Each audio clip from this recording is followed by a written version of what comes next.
Hi, I'm Julia. I'm Lara. And I'm Natalie. We are going to teach you about presentations of data.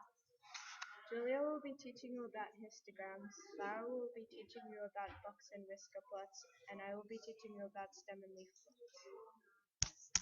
So let's start with histograms. A histogram is the way to present a type of data. It can be mostly confused with a bar graph, as you can see.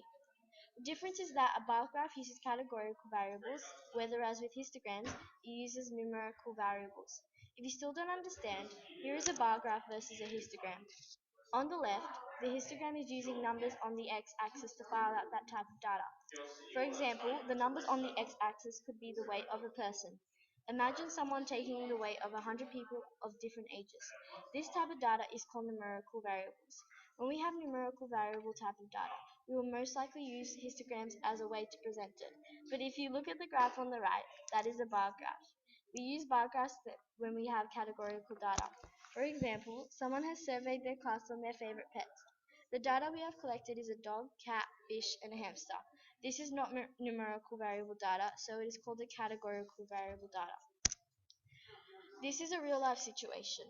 I surveyed 10 kids in the class and asked them what their height was.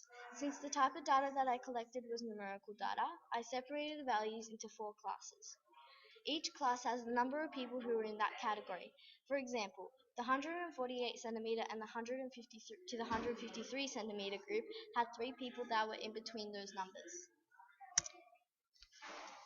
Stem and leaf plots. Stem and leaf plots are a way of organizing numerical data.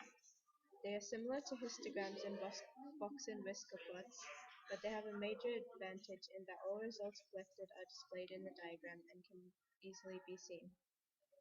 There are 2 different types of stem and leaf plots, one to display only one group of numerical data and another to compare 2 groups. To make a stem and leaf plot, you should order your data first. Let's use these numbers as an example. These may be any kind of result you like, but we will just say they are class 1's test results. This column is a stem column and it has all the tens or hundreds digits. This column is the leaf column and it has all the ones digits. So we can put in all the data into 2 columns like this. As you can see, these are the results from the test put into a stem and leaf plot. You can read the stem and leaf plot like this. The stem 5 and the leaf 1 equals 51. We could also make a stem and leaf plot to compare 2 different class test results. To do so, we need to add another column and collect the results from the other class as well.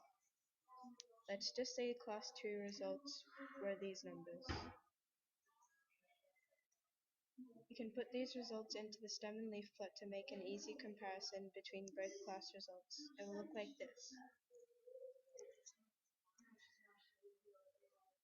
A stem and leaf plot makes it easier to compare, view, and sort your data quickly.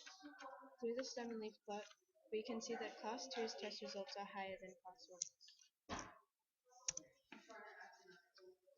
Box and whisker plots. Box and whisker plots are similar to histograms and stem and leaf plots. They are useful for comparing data. It is called a box and whisker plot as the end result looks like a cat with whiskers. You can use box and whisker plots for comparing 2 or more things.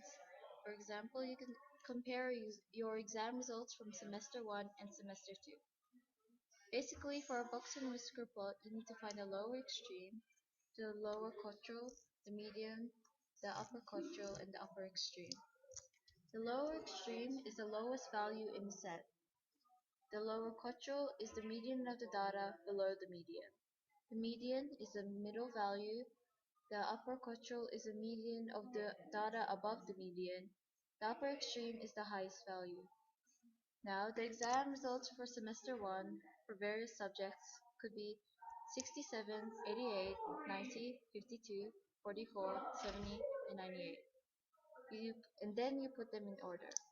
So the median is 70 as it is the middle value of the set of data. Then you can move on to find the lower extreme, which is the lowest value in the set of data. and the upper extreme, which is the highest value in the set. From here, it is easy to find the lower and upper quadrant. To find the lower quadrant, you gather the numbers below the median, and simply find the median. 52 is the lower quadrant. Finding the upper quadrant is exactly the same as finding the lower quadrant. You gather the numbers above the median. To create the actual box and whisker plot, you can use a number line. You need to plot the lower extreme, lower quadrant, the median, the upper quadrant, and the upper extreme on the number line in the according places. Then draw a line connecting all the dots. Then you draw a box with the outer lines corresponding with the lower and upper quadrant, and there you have it. We hope you enjoyed our tutorial on advanced presentations of data.